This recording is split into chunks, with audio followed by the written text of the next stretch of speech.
Legend of Yufei Chapter 76. So let's kick things off at Zhuxin Town. The setup here, well, it doesn't start well for the song, does it? Not at all. Yeah. You've got General Nu Gao, he's part of the old guard, and he's being completely routed, chased down by this Jin general, Niandeli. Niandeli, right. The guy on the camel, that detail always sticks out. And Yu Gao is apparently yelling that the enemy is fierce indeed. It sounds like panic. Oh, absolutely. He's in a real crisis. And, that moment of crisis is really crucial. It sets the stage perfectly for the new generation to arrive. Right, the old guard is faltering. But help is on the way. Yes, the rescue. 5 young generals arrive. This is the future, right here. Guanling, he's Guanxing's son, then Lu Wenlong, Fan Cheng, Yan Qingfang, and Delay. And these aren't just local guys who happen to be nearby. No, exactly. The sources say they traveled from places like Changsha, Luan, Jinmen. They came specifically to join Yulei's campaign. That feels significant, like a unified effort. It signals a broader commitment. And their tactics, well, that's where the story really gets good. Niandeli is tough, he's aggressive, and that camel gives him a height advantage. Yeah, how do they handle that? The sources give a pretty vivid account of the fight. They do. So Guanling takes him on first. They fight for over 30 bouts. 30. It's a long, drawn-out struggle. And neither gets the upper hand. Nope, it's a stalemate. So Delay jumps in. Now it's, well, technically 3 against 2 if you count the camel. And they go another 10 bouts. Still deadlocked. This Niandeli is formidable. Okay, so what breaks the deadlock? Lu Wenlong joins. And this is the clever bit. He doesn't just charge in swinging. He uses his spear, but aims it. Well, not at the general. Where? At the camel's eye. The camel's eye. Wow, that's unexpected. Is that considered like a standard tactic, or is it seen as a bit underhanded? That's the point, isn't it? Yeah. It shows how this new generation thinks. It's less about the chivalry, maybe, and more about results. Pure pragmatism. Okay, yeah, I see it. And it works brilliantly. Yeah. The source says the camel just screams, stumbles, Niandeli's advantage, gone, instantly. And then the others capitalize. Immediately, Yan Qingfang rushes in, smashes the camel's skull with his mace, this 8-ridged purple gold mace, apparently. Niandeli tumbles down. And then Fan Cheng finishes him off. With a spear. Yeah. Job done. It's this perfect display of teamwork. 4 generals, 1 unconventional target, decisive victory. It really underlines that transition you mentioned. Pragmatism and teamwork winning the day. Precisely. And Yulei sees it too. He immediately asks for imperial recognition for all 5 of them. They're officially the new heroes. But they barely get a moment to breathe, right? Because almost immediately there's another threat, a logistical one this time. Yeah, supplies. Always critical. A Jin general, Yukarong, manages to intercept a huge grain shipment. 3,000 Xi, the text says, guarded by Sunland. And Yu Gao, fresh off being rescued, steps up. He does. Full of confidence again. He basically says, don't worry, leave it to me, your uncle. That kind of vibe. So he goes after the grain. How does that go? Pretty easily, actually. He defeats Yukarong, who just turns and runs. Yu Gao gives chase. Okay. But then Yukarong just vanishes behind a hill. Poof. Gone. That sounds convenient. Almost too convenient. Well, convenient for the plot, certainly. Because right there, on that hill, Yu Gao finds someone else waiting. Ooh. His old Taoist master, Bao Fangzhu. Ah, okay. So we're shifting gears here. Definitely. The master tells Nu Gao to let the Jin general go. Says something like his fate wasn't due yet, which implies, higher powers are involved now. Fate dictating battlefield outcomes. And the master does more than just give advice, right? He gives Nu Gao things. Yes, crucial gifts. First, medicine. 2 doses. One specifically for Nu Gao's injured son, Nu Tong. The other for General He Feng. Remember those names? Nu Tong and He Feng. Got it. What else? The big one. An instruction, really. He says if Nu Gao runs into a magical user using a treasure to harm people. Which sounds oddly specific. Exactly. He's told to use a particular weapon to counter them. The cloud-piercing arrow. Chuan Yunjin. A cloud-piercing arrow. Okay, so this isn't just advice, it's foreshadowing. Heavy foreshadowing. It's a massive narrative signal. The master is essentially saying the rules are about to change. Swords and spears won't be enough. You'll need this. It prepares us, the readers, and you, the listener, for what's coming next. The war is about to get supernatural. Absolutely. And that happens fast. Because back in the Jin camp, the death of Niandeli, that pragmatic kill by the young generals, it sends Wuzhu into despair. He realizes his conventional forces might not be enough. He explicitly says something like, these little barbarians are even fiercer than the old ones. He's realizing skill and teamwork on the song side are improving, So in his desperation, he calls for his ace in the hole. Which is? His, let's call it non-military option. National Master Pu Feng. Ah, the mystical threat arrives. What do we know about this Pu Feng? He's described as a Buddhist monk, but also a sorcerer. Big, imposing figure. Apparently looks a bit like Lu Zixen from Water Margin, if that means anything to you. The famous brawling monk figure. I mean, right? And he's incredibly arrogant. Comes in boasting that beating the Song generals will be like catching a turtle in a jar. Easy work. Confidence isn't lacking then. How does the Song side react?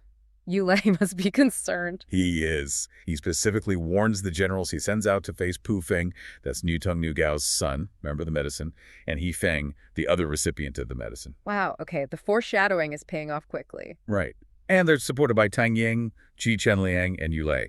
Yulei tells them explicitly, be wary of monks, Taoists, and women on the battlefield, says they often use sorcery. He knows the tropes, so Newtongue and He Feng go out. What happens? Well, the warning was spot on. Newtongue clashes with Pu Feng first, and it's a fierce fight.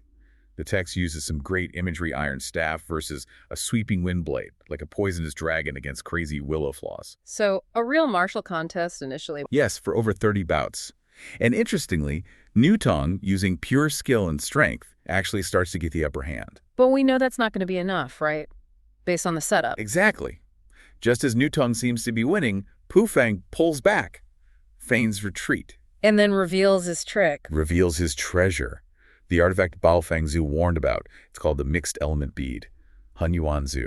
What does it look like? What does it do? The description is pretty cool. It's about the size of a wine cup, and it flies up into the sky, rotating like a rice sieve. Rotating in the sky? How do you even fight that? You don't. Pu Feng throws it, or directs it somehow, and it hits Newtongue on the left shoulder. He just falls, cries out, totally incapacitated. Just like that, one hit. One hit. Conventional skill rendered useless. And He Feng, the other one Bao Fangzhu foresaw needing medicine. He Feng rushes in, furious, trying to help Newtongue. He manages to fight Pu Feng for about 10 bouts, but then Pu Feng uses the bead again, throws it rapidly. Hits He Feng too. Hits him right on the back. He falls unconscious.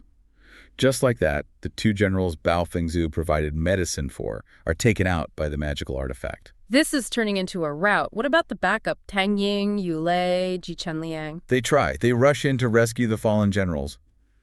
But Pu Feng uses the bead a third time, and this time it generates dark clouds and black mist that just cover the battlefield. Chaos. So it affects the whole area. Seems like it. Total confusion. And in the midst of it, Qi Chenliang's horse gets struck by the bead, throwing him. The remaining Song forces just break and flee. Wow. So Pu Feng wins. Completely and utterly. Total victory. Effortless almost. And the Song army is basically broken, right? Absolutely. Two top generals, Newtongue and He Feng, are critically injured. Pu Feng's demonic method, as the text calls it, has taken them down hard. How bad are we talking? We're talking dire, almost hopeless. General Nu Gao, the older, fiery one, shows up, finds Newtongue crying out in pain, but He Feng, he's much worse. Oh. The text is graphic. It says he has only exiting breath, no entering breath. He's described as 9/10 dead. This wasn't a clean cut. It was like a spiritual poison, normal medicine. Useless. So the rules have changed. You need magic to fight magic. Quite as much. Nu Gao pulls out this celestial elixir, the Dan Yao. It was a gift he received earlier from a hermit, Bao Fangzhu. And this stuff works. Instantly. It's key to the whole setup. Half the powder is ingested, half applied to the wound. For Newtongue, boom, he's completely whole again. Same process for He Feng, who was practically dead moments before. Just like that. Back to fighting shape. Exactly. Not just healed, but restored. Ready to go. Okay, hold on. Why the magic cure? Why not just have them retreat, recover normally? Seems narratively convenient. Well, yes, but it serves a purpose. It tells us the heroes are favored, maybe by destiny, Yeah. but their own strength isn't enough here. Okay. The magic cure levels the playing field, so the real victory has to come from strategy, from Zhuge Jin's mind. It sets up intellect as the ultimate weapon against this kind of threat. Got it. So they're healed. What's their first thought? Yeah. Caution. Planning. No, not at all. It's pure rage. Newtongue and He Feng immediately swear revenge on that bald-headed monk. They want blood. Right. So much for caution. And this creates friction. Yulei, the commander, he tries to be prudent. Suggests putting up the no challenge sign, the Mianzan Pai. Basically, let's pause, regroup. Makes sense. But Nu Gao, representing the old guard, sees this as shameful. Retreat. cowardice. He argues against it very strongly. It's that classic tension strategy versus raw honor. Yeah, I can see that clash. And that's where Zhu Jinjian steps in. He's the mediator. He tells Yulei, okay, let the generals have their charge, let them vent that rage, but manage the risk. He says the 5 generals can go out if Niu Gao goes with them as tactical supervisor. The term is yazin. Yazin. So not just backup, but like a controlling influence. Precisely. A stabilizing force. Yeah. Keep things from going completely off the rails. It channels their anger into a controlled attack. Brilliant move, really. Okay, so the generals charge out, Niu Gao keeping an eye on things. What does Pu Feng do? Pu Feng's ready. He unleashes his first major magical weapon, the primordial chaos pearl, the Hunyuan Zhu. It appears as this terrifying piece of black air shooting towards them. Spooky. So how do they counter that? Another magic spell. And this is what's fascinating. No counter magic needed. Zhu Gejin's tactical setup pays off immediately through conventional means. Really? How? Niu Gao, in his Yazin role, sees this black mass coming. And instead of panicking, he treats it like a physical target. He takes aim with his cloud-piercing arrow. Shoots the magic. Fires right into the black air. And it works. The black air just disperses, the pearl drops to the ground. Yes. The text specifically says the arrow shot a hole in it. It physically broke the magic item. It implies Pu Feng's magic isn't entirely ethereal. It has a physical anchor. That's a huge vulnerability. So what's the takeaway here for us? The lesson is, you don't always need a complex magical solution for a magical problem. Zhu Jin realized that focus, conventional skill in this case, archery applied bravely, could work. Niu Tong then grabs the pearl. Still angry, I bet. Oh yeah. Tries to throw it back at Pu Feng. But it's broken. Useless. Pu Feng catches it, completely humiliated. Before he can react, General Yulei slams him with a hammer, knocks him off his horse. Ouch.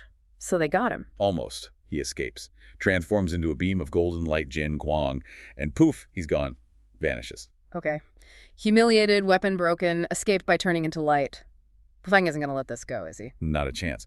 This is where things escalate dramatically. He goes back to the Jin leader, Wuzhu, furious, and he vows to wipe out the entire Song army. The whole army. How many are we talking? The generals and all 200,000 troops in one night. That's ambitious. Yeah. This is where Pu Feng unveils his ultimate weapon. He has this gourd, and inside it are, wait for it, 5,408 camel dragons. Too long. 5,000. That's incredibly specific. Camel dragons. What are they? The description is pure nightmare fuel. They grow huge, tens of feet long. Bodies like baskets. Eyes shoot golden light. Mouths like blood basins full of sharp teeth. Okay, terrifying. What do they do? Their function is what's really chilling. They specialize in eating human essence marrow. Swan Ye Qi Ren Jing Sui. It's not just physical, it's spiritual annihilation. They consume your life force. Oh, that's bad. That's really bad. So the attack. Night attack. They appear as countless golden lights descending on the Song camp. Total chaos erupts immediately. What does Zhu Jin do? Can they even fight these things? Zhu Jin's genius kicks in again. Speed and recognition. He doesn't even try to fight them head on. He instantly identifies the camel dragon formation and orders a massive retreat. 60 li. 60 li. How far is that? A li is about half a kilometer. So we're talking a 30-kilometer panicked retreat. Survival first, territory second. He knew they couldn't win a direct fight. Wise move. Did it work? Did they get away clean? Not entirely. Yeah. Even in retreat, the cost is horrific. The dragons are relentless, biting off limbs, heads, consuming flesh, blood, marrow. The source says 18,000 Song soldiers are killed or wounded in one night. 18,000. Zhu Jin now knows conventional warfare is useless here. Swords, arrows, maybe even cannons. They won't stop these things. Exactly. This brings us back to the core theme. Brute force is out. He needs something completely unconventional, something that attacks the very nature of this magical threat. The question becomes, how on earth do you defeat thousands of flying, essence-eating supernatural monsters? Yeah, how? What's the brilliant plan? It sounds almost absurdly simple at first glance. He orders them to dig a ditch. A ditch. To stop 5,000 magic dragons that just killed 18,000 men. But it's not just any ditch. It's a meticulously engineered trap, playing on metaphysics. Zhu Jin realizes he needs to exploit their spiritual nature, the concept of purity versus defilement. Defilement, how? So overnight, they dig this huge trench, a haogu, 15 feet wide, 12 feet deep, 250 feet long. Real civil engineering project. Okay, big ditch. Then what? They load it up. Dry firewood, reeds, hidden gunpowder, fire artillery, standard trap stuff, maybe. But the genius part is the top layer. Which is? They cover the combustibles, and then they pour on tons of pig's blood and dog's blood. Pig and dog blood. Why that specifically? In this tradition, things of celestial or high spiritual origin like these dragons supposedly can't stand base, unclean things. Pig and dog blood are considered ritually impure, the absolute lowest stuff. It's the antithesis of their power. So the blood isn't just bait, it's like a spiritual weapon. Exactly. It's designed to pollute them, to strip them of their magical flight. It's almost like spiritual kryptonite. He's using biology and ritual impurity against a magical enemy. That is, wow. Okay, so the trap is set. How do they spring it? Military precision. 3,000 soldiers dressed in black Zalyu, armed with rocket arrows and firearms, probably primitive muskets or something. They move back into the old, now seemingly abandoned camp. They're the bait. Banking on Pufeng's arrogance and the dragon's instincts? Totally. Pufeng, expecting another slaughter, releases the dragons again. He's even riding behind them personally this time. And the dragons? They smell the blood. That heavy, overpowering blood reek. Suixing Jiqi, their instinct takes over. They dive straight into the trench to gorge on the blood. They just pile in, one on top of the other, completely trapped by their own nature. And the blood works. Just as Zugajin planned. The text confirms it. Once covered in the defiled blood, they're unable to fly, Feitengbuki. Their magic is neutralized. They're grounded, helpless. Incredible. The moment of truth. Zugajin gives the signal. The black-clad soldiers let loose. Rockets ignite the firewood and reeds. The hidden gunpowder and artillery explode. It's a massive firestorm in the trench. Annihilate. Complete annihilation. All 5,408 camel dragons are destroyed, wiped out in one go. What about Pufeng? He was right behind them. He gets caught in the chaos, hit by 3 or 4 random arrows in the darkness. Not killed, but wounded, and utterly defeated. So what does he do? Report back to Wuzhu? No, he's too ashamed. He lost his pearl. Now he's lost his ultimate weapon, his entire dragon army. He just patches himself up and secretly flees back to his mountain hermitage. The text says he went off to refine new magic items and plot future revenge. So Zujin didn't just win the battle, he psychologically broke his opponent. Absolutely. And the story wraps up with this poem praising Zugajin. It specifically highlights his profound, marvelous military strategy and how the deep ditch and bloodstain plan eradicated the supernatural threat.